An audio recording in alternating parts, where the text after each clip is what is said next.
round about 11:25, 11:30. Thank you.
is our ocean and our cryosphere, the frozen parts of the world.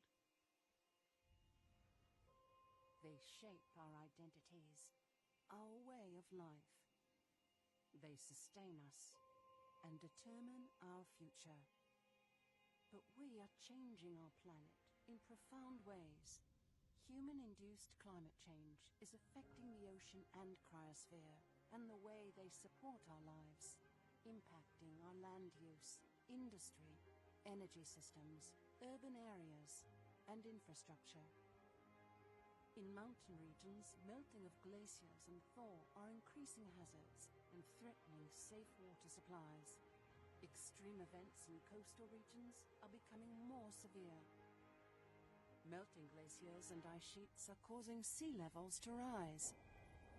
As our ocean absorbs heat and carbon dioxide from the atmosphere, sea temperatures are rising and water chemistry is changing, threatening the marine life we depend on. The IPCC Special Report on the Ocean and Cryosphere in a Changing Climate presents the latest knowledge and opportunities to address the challenges we face today and in the future. We are starting to adapt to unavoidable changes. Reducing greenhouse gas emissions further protects our livelihoods. Together, we can build a sustainable and equitable future for all. Our future is in our hands.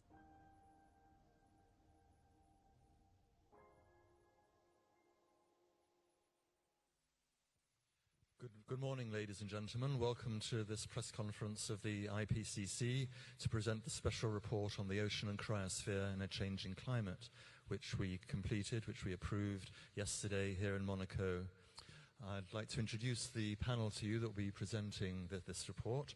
So on my right, your left, is Abdullah Moqsit, Secretary of the IPCC, Panmal Jai, Co-Chair of IPCC Working Group 1, Valerie Masson-Delmotte, Co-Chair of Working Group 1, Co Barrett, IPCC Vice Chair, Hui-Sung Lee, Chair of the IPCC, Hans Otto Pertner, Co-Chair of IPCC Working Group 2, and Deborah Roberts, Co-Chair of IPCC Working Group 2.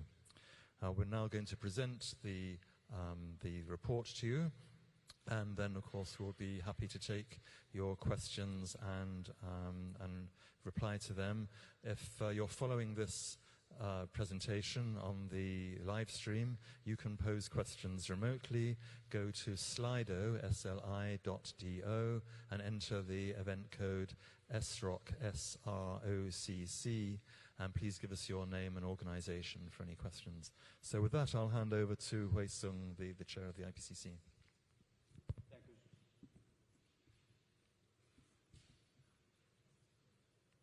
Thank you, Jonathan, for the introduction, and we are very happy to present you this important special report on oceans and cryosphere in a changing climate. And you have the front and back cover of this report, and it is very significant that this front and back cover of the report pays tribute to the various regions addressed in this assessment, from the poles to the tropics.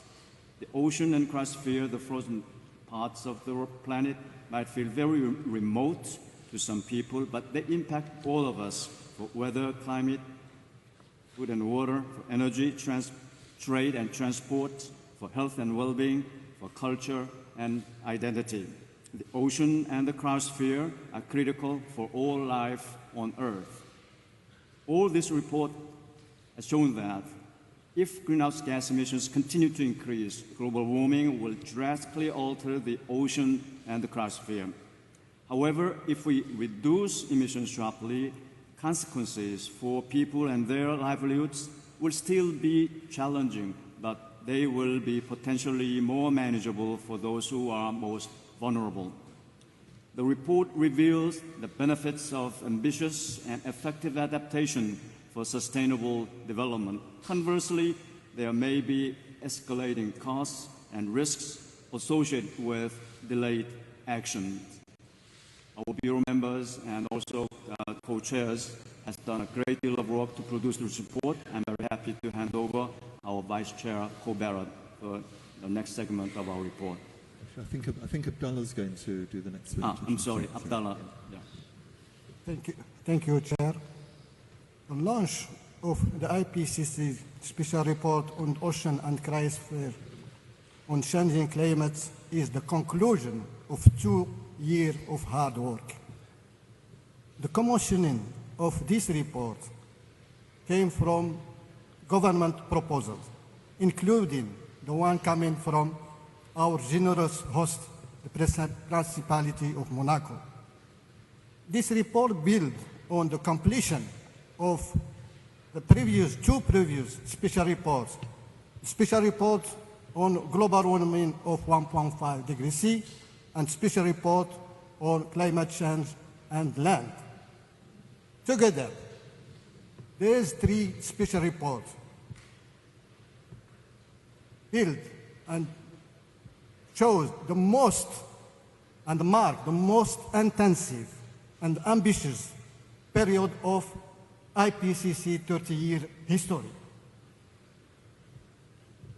These 3 special reports will build a foundation for the upcoming work of 6 assessment cycle, as well as the sensitivities report. This latest report was written by 104 authors coming from 36 countries.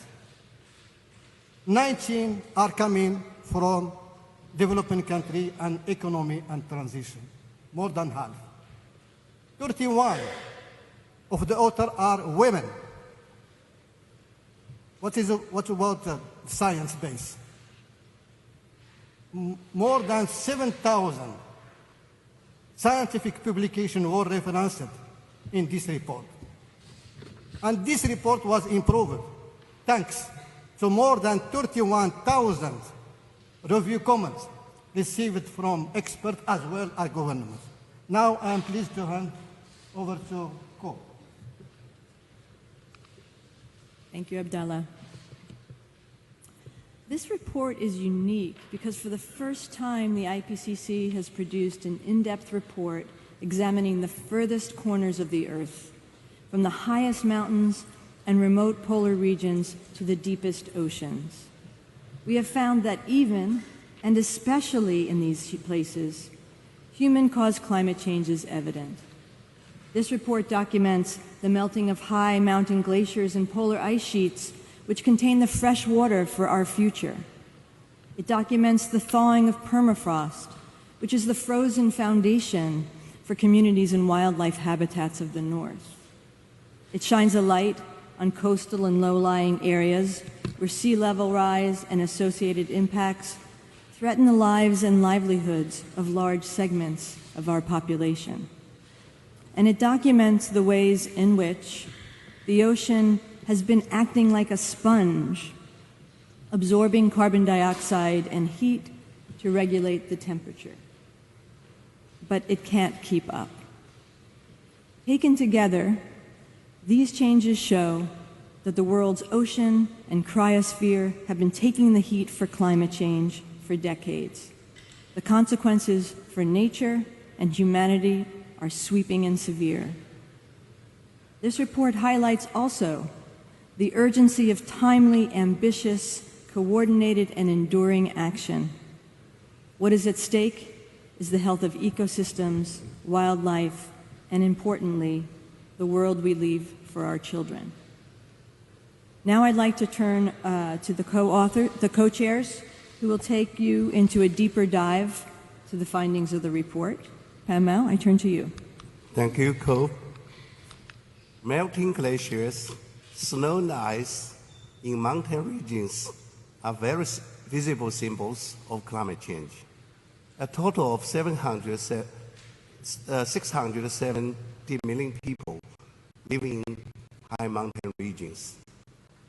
They are increasingly exposed to hazards and changes in water availability. Glaciers, snow, ice, and permafrost are declining and will continue to do so. Smaller glaciers, such as in Europe, Eastern Africa, the tropical Andes and Indonesia are projected to lose more than 80% of their current ice mass by 2100 if emissions continue to increase strongly. As glaciers retreat and the snow cover shrinks, warm-adapted plant and animal species migrate upslope. This changes species richness, warm-adapted species increase, cold and snow-adapted species decrease, or eventually face extinction, especially without conservation. The retreat of high mountain cryosphere will continue to adversely affect recreational activities, tourism, and cultural assets. What is more, the retreat of great glaciers and thawing permafrost increases hazards for people live in those regions. For example, through landslides, avalanches, and floods. Changes in water availability for households, agriculture, and energy will not just affect people in these high mountain regions, but also communities much further downstream. Limiting warming would help people to adjust to change in water supplies and limits risks related to mountain hazards.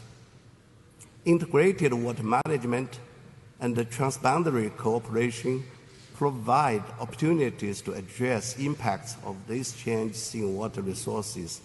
Now I move from high mountain to polar region and over to my fellow co-chair, Valérie Masson-Delmotte. Thank you, my friend Pan Mao. Changes in polar regions influence people's life around the world, wherever they live.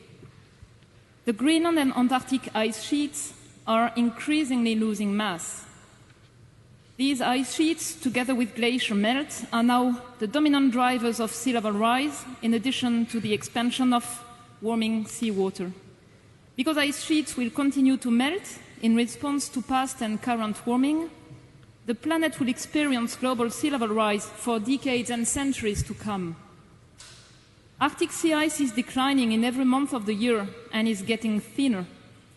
If global warming is stabilized at 1.5 degrees Celsius above pre-industrial levels, the Arctic Ocean would be ice-free in September, the month with the least ice, only once in every 100 years. But for global warming of 2 degrees, this would occur up to 1 year in 3. Permafrost, frozen soil and rock, is thawing, with the potential of adding more greenhouse gases to the atmosphere. Even if global warming is limited to well below 2 degrees, around 1/4 of the near-surface permafrost will thaw by 2100. If our greenhouse gas emissions continue to increase strongly, around 70% near-surface permafrost could be lost. People living in the Arctic, especially indigenous peoples, are already adjusting their travel and hunting activities to the seasonality and safety of land, ice, and snow conditions. But their success in adapting depends on funding, capacities, and institutional support. 4 million people live permanently in the Arctic region. And small island developing states are home to 65 million people. 680 million people live in low-lying coastal zones, and this will increase to a billion people by 2050. They are vulnerable to sea level rise and coastal extreme events. During the 20th century, the global mean sea level rose by about 15 centimeters. It's currently rising more than twice as fast, and the pace will further accelerate, reaching up to 1.10 meters in 2100 in projections, if emissions are not sharply reduced. Sea level rise will also increase the frequency of extreme sea level events, which occur, for instance, during high tides and intense storms. many low-lying coastal cities and small islands, as well as deltas, will be exposed to risks of flooding and land loss annually by 2050. Without major investments in adaptation, they would be exposed to escalating flood risks. So what can communities and cities at the coast do to adapt? The scientific literature addresses various adaptation approaches, including protection, for instance with dikes, accommodation with flood-prone buildings and early warning systems, the importance of conservation and restoration of wetlands and coral reefs for ecosystem-based adaptation, coastal advance, and planned relocation if safe alternative localities are available. The report notes that people with the highest exposure and vulnerability are often those with lowest capacity to respond. And we are now moving from coasts to ocean with my fellow co-chair and friend Hans. Thank you, Valerie. Marine life is already being affected by warming and changes in ocean chemistry, which impacts on the people that depend on it. To date, the ocean has absorbed 90% of the heat in the climate system. It will take up 2 to 4 times more heat than between 1970 and the present by 2100 if global warming is limited to 2 degrees, and up to 5 to 7 times more at higher emissions. Warming in the ocean reduces mixing between water layers and therefore limits the supply of oxygen and nutrients for marine life. Marine heat waves have doubled in frequency since 1982 and are increasing in intensity. They are projected to further increase in frequency, duration, extent, and intensity. Their frequency will be 20 times higher at 2 degrees warming compared to pre-industrial levels. They would occur 50 times more often if emissions continue to increase strongly. They are especially harming warm water corals, kelp forests, and the distribution of marine life. By absorbing human-induced carbon emissions, the ocean is becoming more acidified. This is already making it harder for some marine species to build their shells and skeletons. The ocean has taken up between 20 to 30% of these carbon dioxide emissions, reducing global warming, and continued uptake will exacerbate ocean acidification by 2100. An ocean that is warmer, more acidified, and losing oxygen has implications for marine life, its distribution, and productivity. Changes in the ocean cause shifts in the distribution of fish populations. This has reduced the global catch potential in the fisheries. In the future, some regions, notably tropical oceans, will see further decreases, but there will be increases in others, such as the Arctic, at least transiently. Communities that depend highly on seafood may face risks to nutritional health and food security. In addition to cutting greenhouse gas emissions, reducing other pressures such as pollution will further help marine life deal with changes in their environment. Policy frameworks such as fisheries management and marine protected areas offer opportunities for people to adapt to changes and minimize risks for our livelihoods, while enabling a more resilient ocean. And with that, I hand over to my fellow co-chair, Deborah Roberts. Thanks so much, Hans. What we see is that human-induced climate change has a major footprint on the systems we depend on, from the top of the mountains to the depth of the ocean. These changes will continue for generations to come.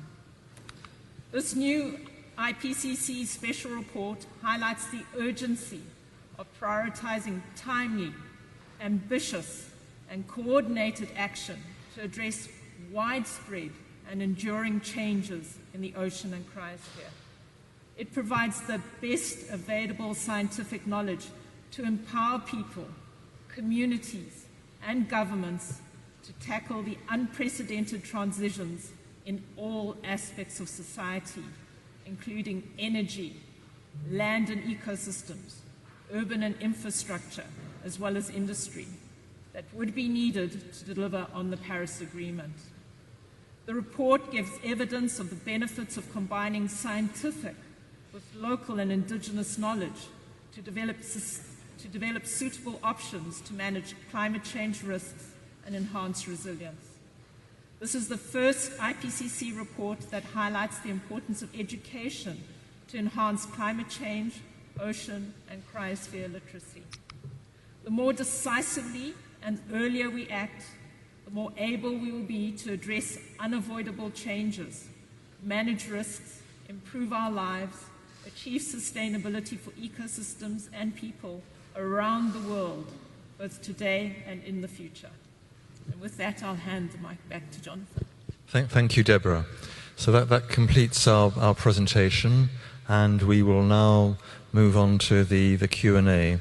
So we, besides people in the room, we're also offering the possibility for those of you watching the presentation on live stream to ask questions remotely. You go to sli.do and enter the event code SROCC, SROCC. So, but first of all, are there any questions from people here? Yeah, by the gangway there, in the 5th or 6th row.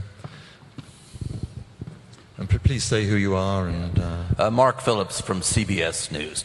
Is it a fair characterization of this report to say that with respect to the consequences of climate change, it's no longer a question of if or when, but how much, how bad it will be? Hans, do you want to start with that, and then Valerie, maybe? I'm happy to address that. Yes, this is certainly a correct characterization. From the point of view of science, there's no doubt about climate change to happen, about its consequences. And here we are dealing with 3/4 to 80% of the globe and its surface, and these systems are changing, and these far-reaching consequences can only be brought under control by acute emissions reductions. Valerie?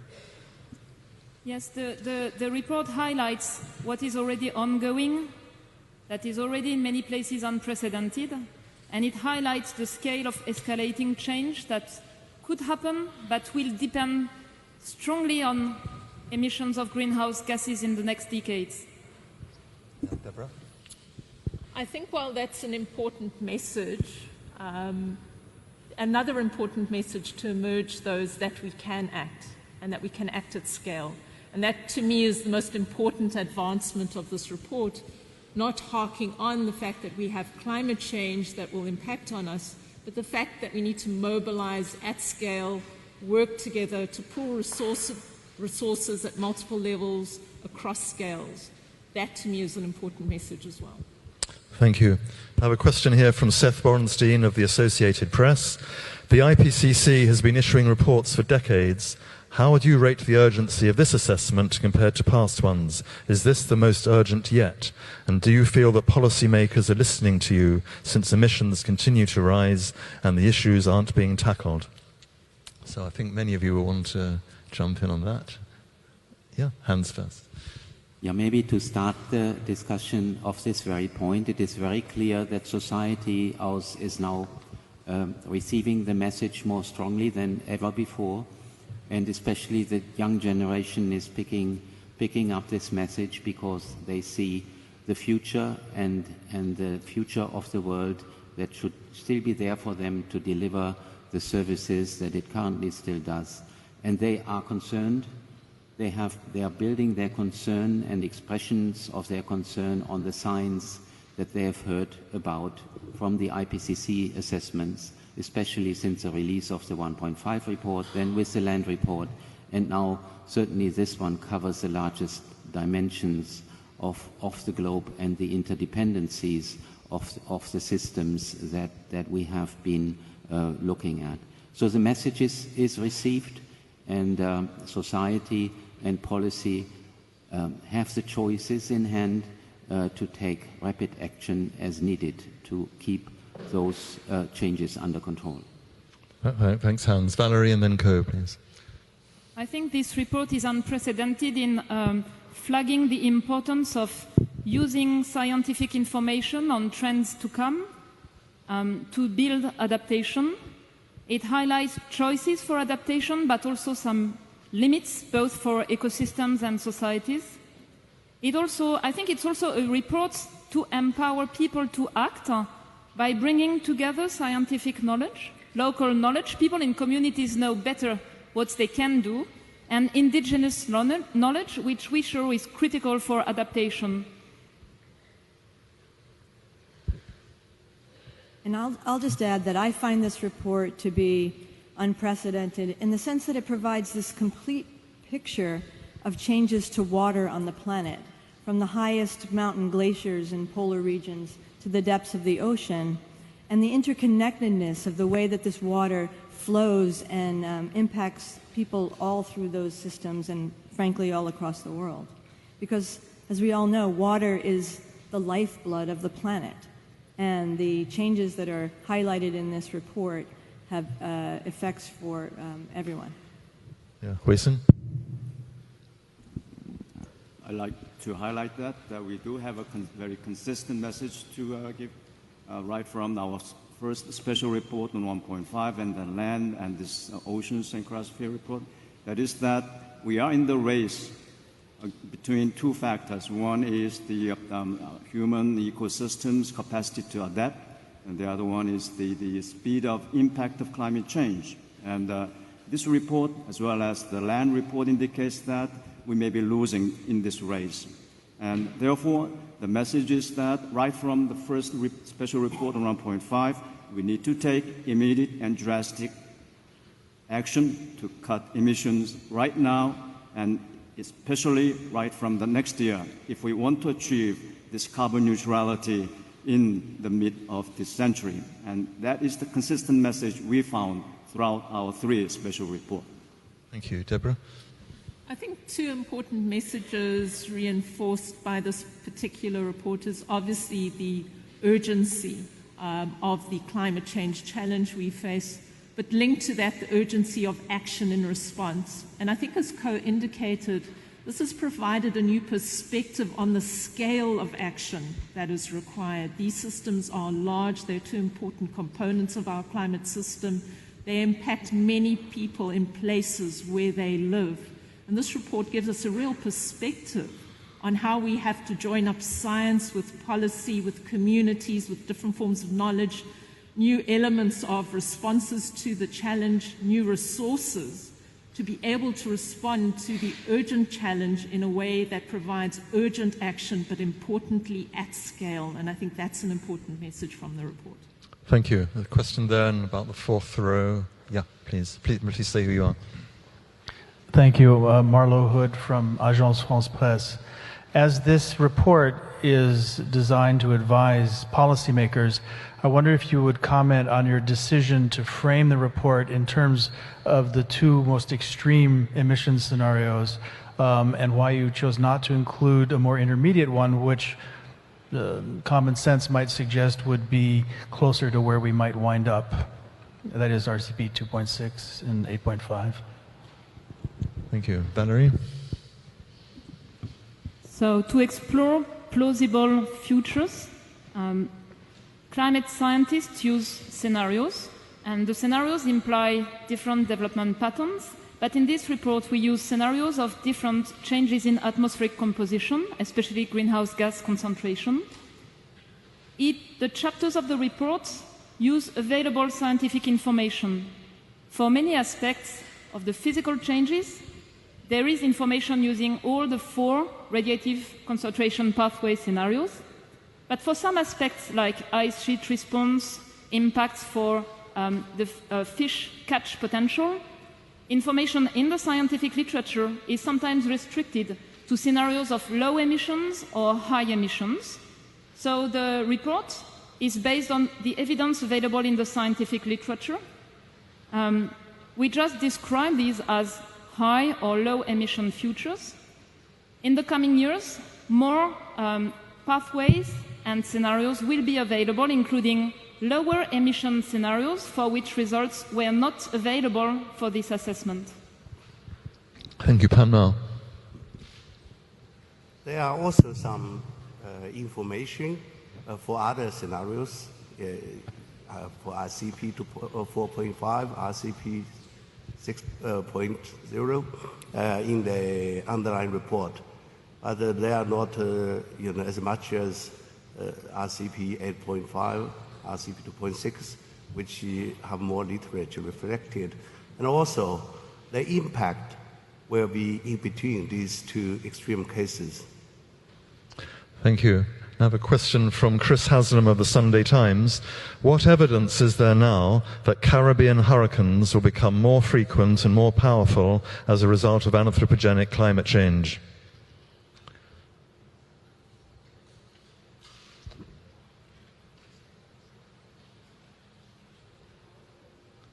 More powerful, but maybe you could answer more intense as well. Yeah, Valerie. So this report has a chapter dedicated to extreme events and abrupt change. In that chapter, it's the first time an IPCC report is assessing literature related to the link between our emissions of greenhouse gases and the characteristics of individual extreme weather events. So the report shows that there's growing scientific evidence that our emissions of greenhouse gases have altered the characteristics of extreme events such as tropical cyclones, including the intensity of heavy rainfall or precipitation rates and the intensity of wind. And it confirms earlier findings from past reports of increased storm surges in a warming climate, especially due to the effect of a rising mean sea level, in addition to the occurrence of cyclones. Thank you, Valerie. Any questions in the room right now? There at the back. Please identify yourself. Carla Castelo from SIC Television in Portugal. May we have already passed the tipping point of abrupt and irreversible change and not knowing it yet? I didn't hear that. Could you repeat it? Yes, may we have already past the tipping point of irreversible change and abrupt change, and the scientists not knowing it yet, not having the data to know the tipping point has already been passed. Yeah, Hans, please. Certainly, you're right that there are large uncertainties about tipping points that may still be ahead of us. But for some systems, especially biological systems in the oceans, we have already evidence that the tipping point has been passed. Just think about the warm water corals and the coral reefs, which are already in decline and which are surpassing their tolerance threshold with every exposure to a marine heat wave. And the frequency of marine heat waves is increasing, reducing their capacity and strongly their capacity to recover. So it depends really on the system that you are looking at and its characteristic tipping point in question. So we have evidence for those, and certainly there are tipping points in the climate system that are also important that my fellow co-chairs might be able to comment on. Thank you. Deborah, then Valerie. I think it's important that we also consider the relational aspects of this report. Hans has called out the fact that there are certainly potential changes in the natural system, but those are linked back in the report to the changes that has for society. And the report calls out very strongly that for certain societies around the world, in areas where they're highly exposed to impacts such as sea level rise and extreme events, this could create real vexing questions, difficult questions about the habitability of some areas of the world. So I think we need to look at changes in the natural system, but also in terms of impacts that this will have on communities and economies around the world.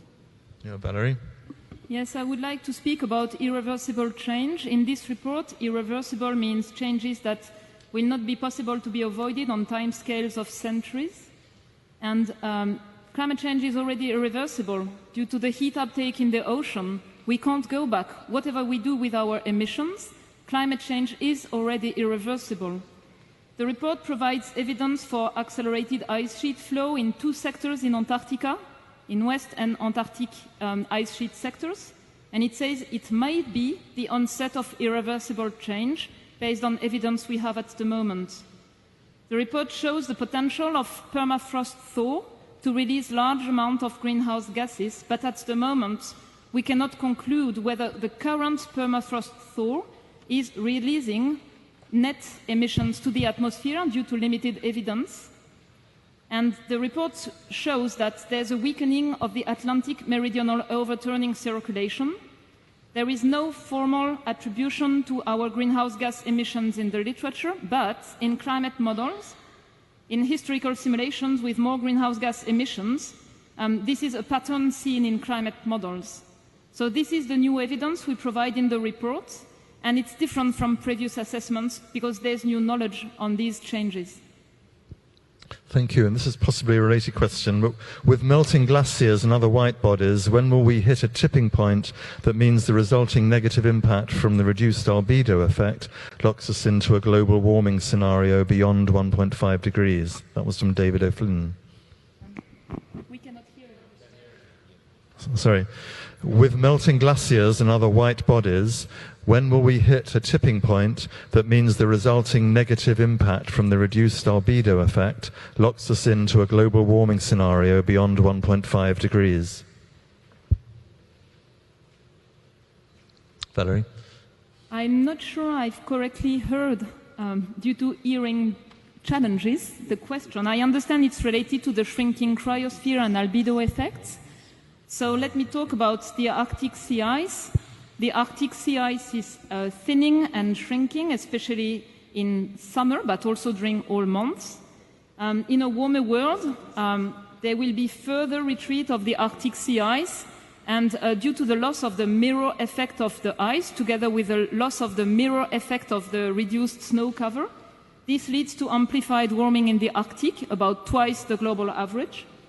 For the Arctic sea ice, it's not associated with irreversibility in that as soon as you can stabilize warming, you can stop the shrinking of the Arctic sea ice cover. Thank you. Another question from outside the room, from Meghan Rowling of the Thomson Reuters Foundation. Are there predictions in this report about the number of people who could be displaced from coastal areas by sea level rise? If so, what are they? And if not, what is the message we should take from this report about displacement risks due to changes in sea level and weather patterns?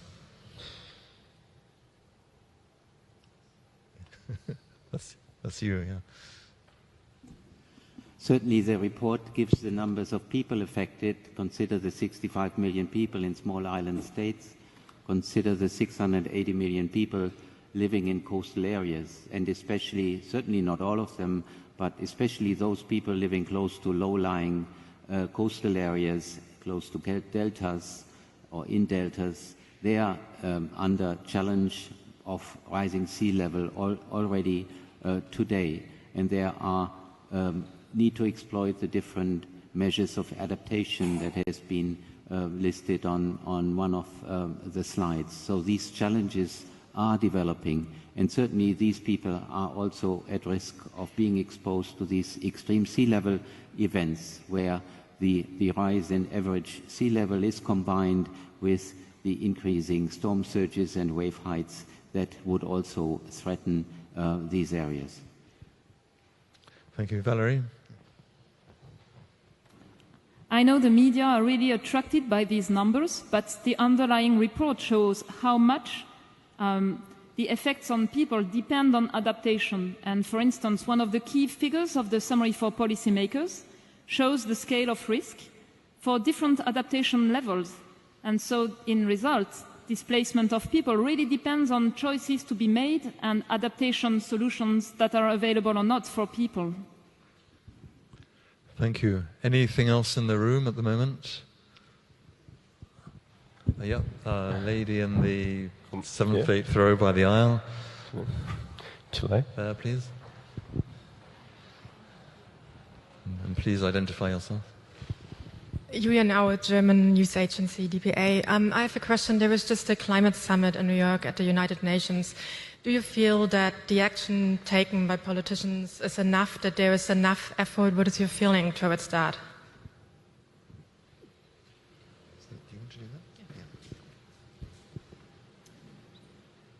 Certainly the IPCC does not sit in judgment on the action of world leaders, but I think the fact that this report was called for and was released timeously to inform the decisions that will flow from those discussions at the Climate Summit is an important indication of the extent to which science is becoming central to taking key decisions about choosing pathways to a more sustainable future, a world that's safer and more equitable.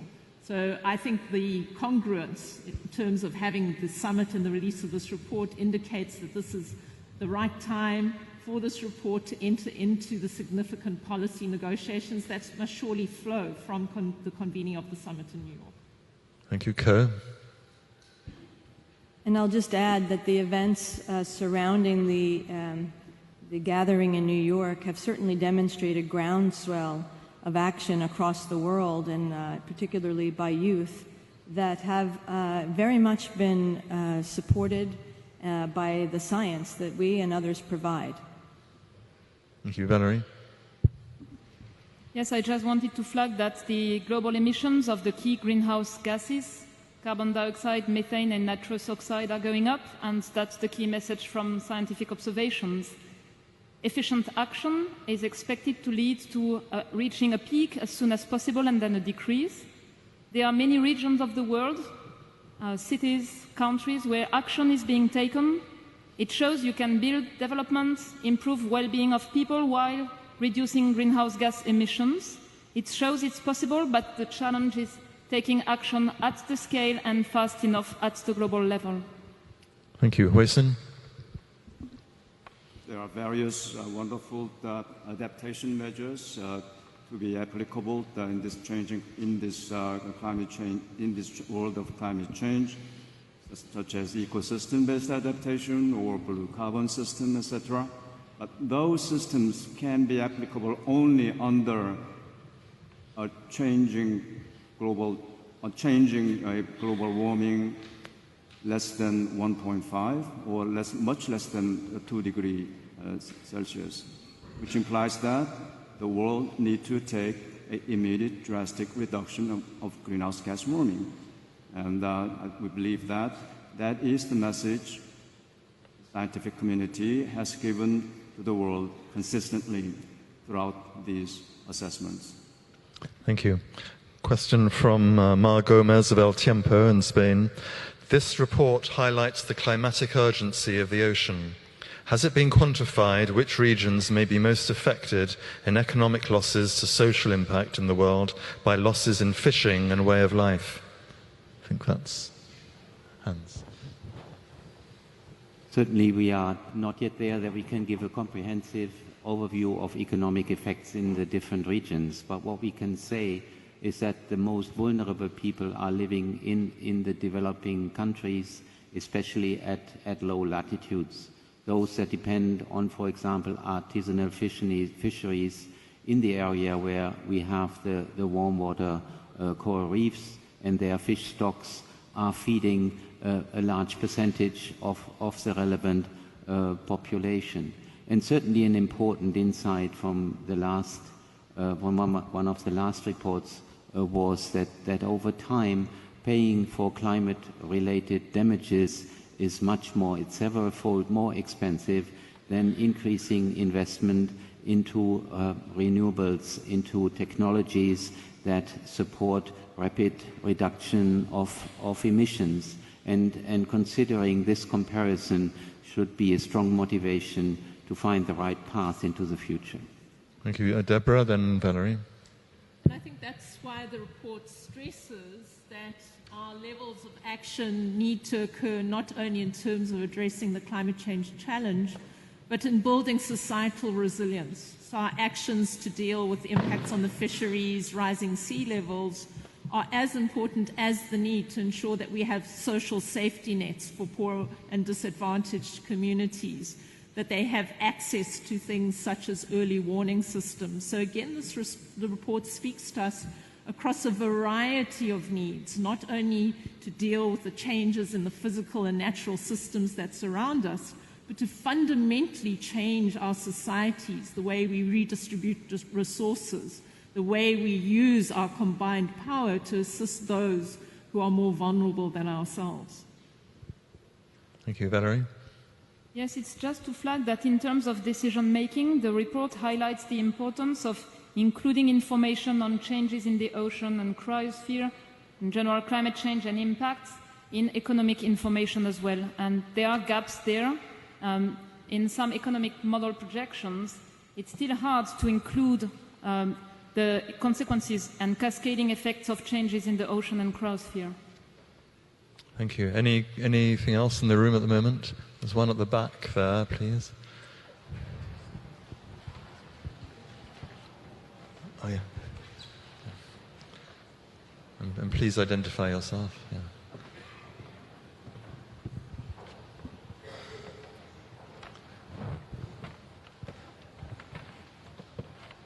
I'm Lavinia Leal from RTP, Portuguese television.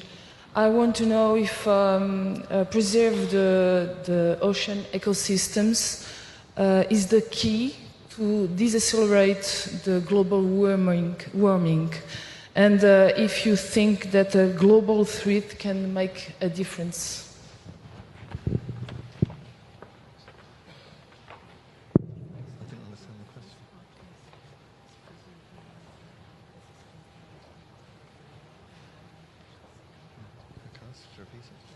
So we didn't quite hear the question. Could you repeat it slowly and you got it? Sorry. That is a very relevant. Oh, okay.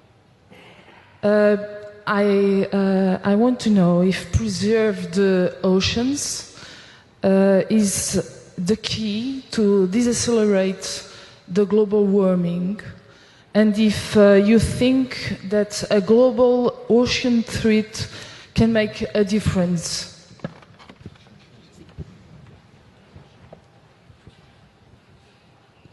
We are certainly, and we can only emphasize again and again that the global ocean, by covering more than 70% of the global surface, and by delivering all these services both locally and globally, plays such an important role in the climate system and also in the services to humankind. This goes from looking at the coast, where the preservation and conservation of coastal protection systems like the warm water coral reefs, like the mangrove forests, and also considering their capacity to store carbon and conserve it in that place over time, are very important also in the global carbon balance. And then the biological pump in the ocean is very important for securing the uptake and storage of carbon in the ocean. Fish stocks, if they can be maintained at a high level, are also an important element in carbon storage. All of this insight is incomplete yet, but we know the direction in which it is going, indicating that conservation and marine protection areas, the building of a network of marine protection areas, is the way forward to ensure that the ocean's contribution to a sustainable world will be maintained. And certainly we are deficient in international regulation systems that make sure that the international coordination works efficiently towards the establishment of such a system. There are deficiencies, and there is a need to improve on those systems. So Valerie? yes, a very strong yes in reply to your answer, but this is certainly not the complete global picture. Land systems, and we've learned that from the last report, also can make a very strong contribution and are equally important. Thank you, Valerie. Then Deborah. Yes, just 3 points from the report. The report flags the importance of networks of protected marine areas to help maintain ecosystems and their services for us, including carbon uptake and storage. It flags the importance of the restoration of marine habitats, but the potential to preserve ecosystems can be limited.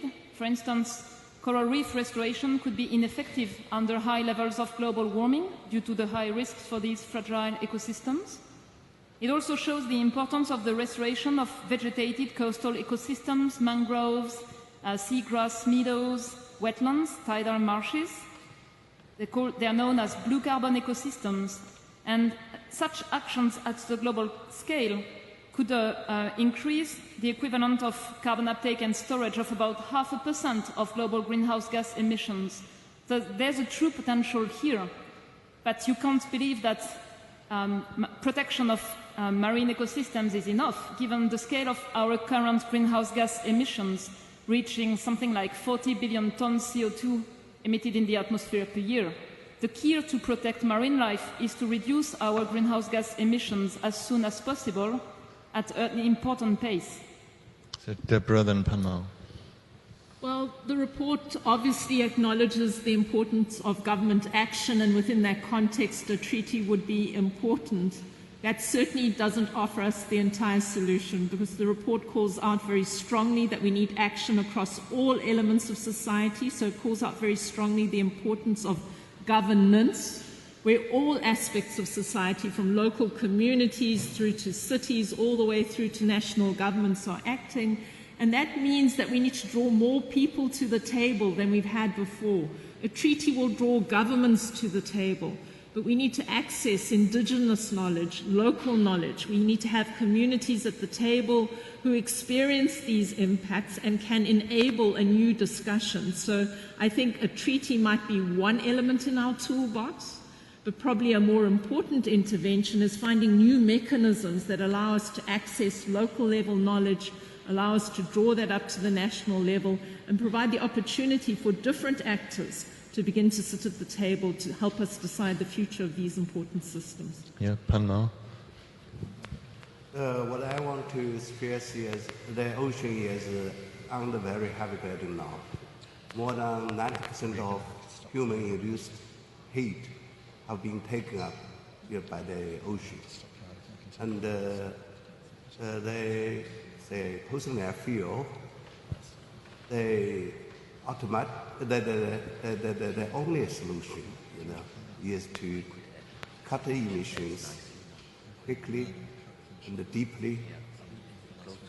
That may be the only solution. Or the other ways we only can adapt to it. But to think the ocean get warmer and warmer and become more and more acid, and the ecosystem is influenced by the global warming and the climate change. So that's a very serious situation. Thank you. And Hans again, please.